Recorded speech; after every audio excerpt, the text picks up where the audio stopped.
What is up everyone? Today's video is really weird. We have a lot of really good things, but we also have some things that are unfortunately, well, quite bad. Either way, in case you guys like this video, as usual, make sure to smack the little subscribe button down below, and let's get right into the news.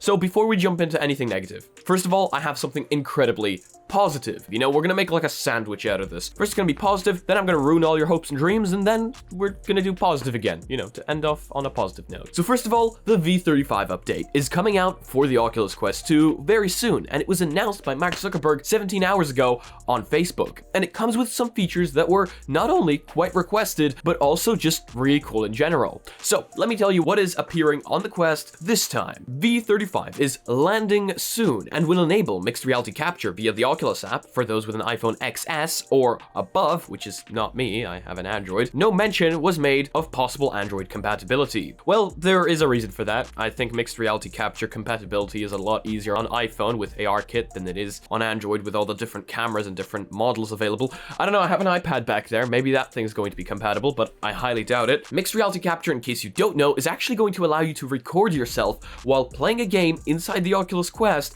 with your phone. So like you are in the game. So essentially like Live. Currently we have Live on PC where you need a green screen and everything like that. Now you're going to be able to do it with your phone. In fact, I think Live had an alpha or a beta app for iPhone with their app. So essentially now it's just going to be built into the app, making that recording a lot easier in case that's something you're into. It does end up looking really cool. This feature isn't to be confused with Live Overlay, which arrived on the Quest in V29 and let users cast their VR view to an iPhone that also overlays them playing in the real world on top of that feed. Also arriving in V35 is Messenger calling. That is actually something that a lot of people have requested that use Messenger. I actually have stopped using Messenger a little while back, but I do know that it helps out a lot of people while playing VR. I just don't like the distraction, you know? Likely allowing you to use your Quest as a web call device, just like you would a smartphone or a PC. This was of course obviously coming. I mean, it's going to be required, but we just didn't know when. And it looks like V35 is the hidden number. Now this one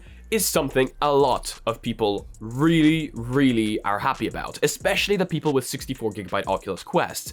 A lot of people made a very valid point yesterday inside the comments section. With V35 and cloud backups, yes, we're getting cloud backups, and I'll tell you about that a little bit more in just a second, you will now be able to pretty much have the 64GB Oculus Quest and eat it too. Essentially allowing you to, well, make reinstalling those games a lot easier in case that's something you need to do when you have a lot of games on the 64GB variant. Just to read you what cloud backup is from the V35 megathread, we're introducing a new way to backup your app data with Oculus Cloud Backup. When Oculus Cloud Backup is enabled, Oculus backs up your device's app data for supported apps, like game progress or settings to the cloud. This lets you easily pick up where you left off in a game if you reinstall it, or reset your device, or set up a new device. To keep cloud backup data safe, your app data is encrypted on our servers. Cloud backup is turned on by default, but you can turn it off anytime in your settings. They also seem to have included some sort of update for multiple accounts on Quest. We're moving the option to have multiple accounts on your Quest headset from experimental to general availability. Now everyone has the option to support multiple accounts on a single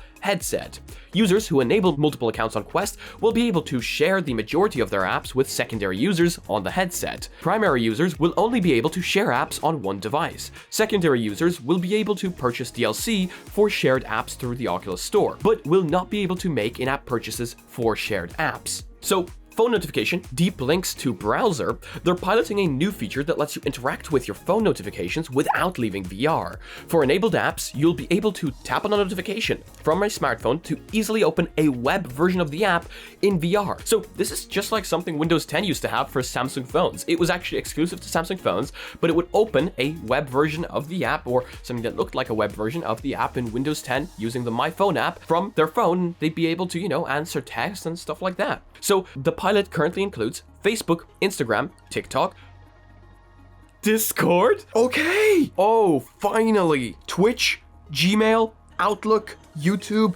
DoorDash, Uber Eats, Amazon. I'm excited. I'm very excited. As if you couldn't tell, I'm a little bit too excited. I need to stop. Finally! I mean, it is just a web app. It's not the official app just yet, but I wonder if this means it would work in the background. If it's a notification showing up, maybe, finally, controller settings. We've added the ability to adjust the up angle of the thumbstick, allowing you to adjust forward direction of the thumbstick. You can enable this feature in the experimental settings of the settings in VR. Voice commands. We've added a microphone button within the browser address bar for users to easily access the dictation feature when using the browser. 2D apps for multitasking. We've added a list of 2D apps that can be used on Quest. New apps are coming soon to the store, and they include Monday.com, Mural, and Miro. Subscriptions. We're adding the ability for developers to add subscription terms for their apps inside the Oculus Store. Subscription terms can be monthly, quarterly, or yearly. Additionally, the apps can be able to include subscription tiers, bronze, silver, or gold, as well as the ability to upgrade/downgrade between the different levels. And finally, the Quest public test channel. We still have openings to opt into the Quest public test channel, which I actually didn't see. The test channel enables you to get early access to the next unreleased software version ahead of public release. And finally, Mark Zuckerberg also confirmed that there will be new customization options in Horizon workrooms in the coming weeks.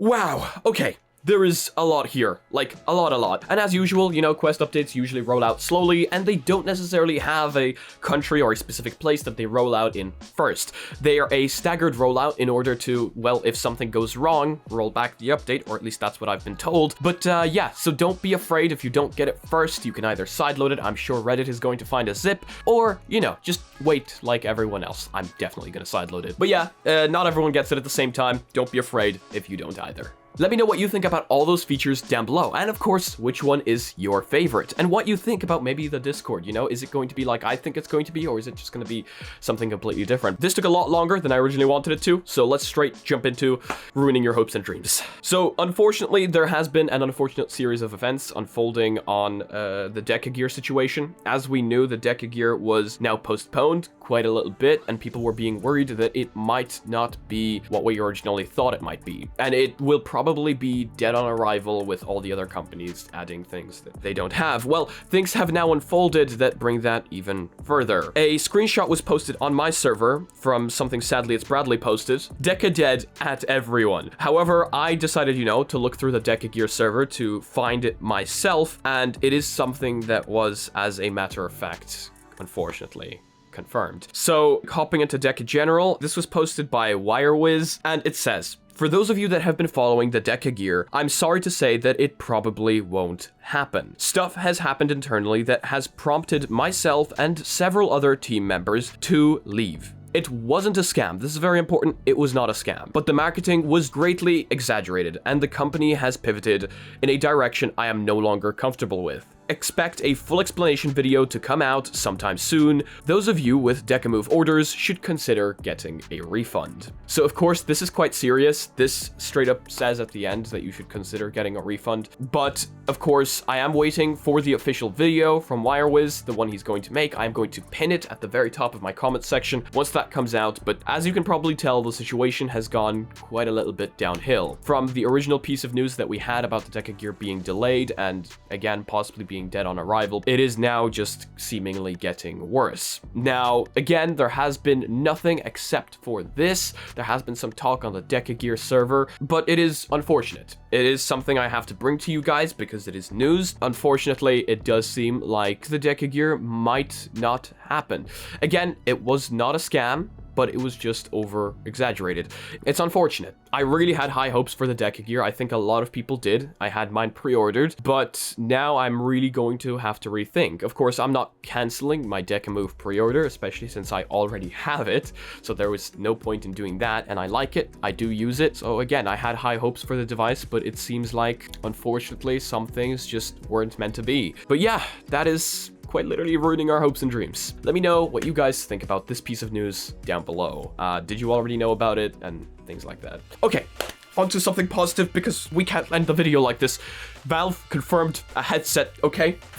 They confirmed a headset. It was posted 5 hours ago by Brad on his Twitter, and it's quite literally Gabe talking about a new headset. Oh, you can't rotate on Twitter? Oh, you can. So what he says is that we're going to go through, so I think that it's super valuable. You know, we're making big investments in new headsets and games for those application categories, but looking further down the road and saying, what does that evolve? And that's where the video ends. According to Brad, a little bit lower down, this was filmed by some guy in New Zealand during a private event, and it was filmed in May of this year. This was also a private event. He hinted at the Steam Deck before it was announced. Obviously, this guy was not supposed to be recording. There is a headset coming, and I mean, it was already kind of suspicious that when Brad did the research and released it all to the public, they started removing things from the code. It was quite funny, actually, to watch it all unfold. But yeah, we have, again, no idea, unfortunately, when it's arriving or anything like that, but it is something I'm very excited for, you know, Valve making a headset. And I even have something from Upload VR about the Steam Deck supporting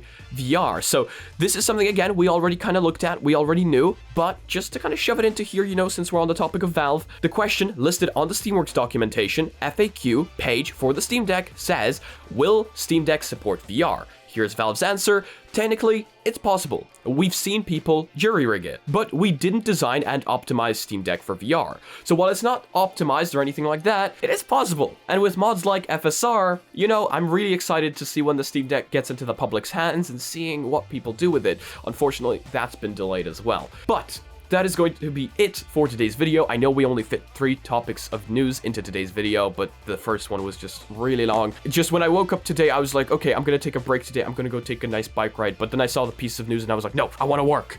I really love my job. So thank you all so much for being here. I hope you all have a fantastic day or night. If you guys liked the video, please leave a like. If you guys disliked it, I guess this button works too. But please tell me why down in the comment section below. Thank you so much to all the Patreons supporting this channel. You guys help me out a ton, paying my bills, buying the little things here and there, you know, the subscriptions I have, making these videos better, so thank you so much for that. If you guys are not yet part of the community, check out our Discord down below, check out our Reddit, where I want to see you posting your spicy memes. If you guys would like to support the channel in any way, shape, or form, we've got sick mugs down below that boost your FPS by 300%, and merch that does not put a huge ad on your body. And of course, in case you guys want to be notified about future content coming up on the channel daily, make sure to smack that subscribe button with your forehead, ding my bell, and see you again in the next video.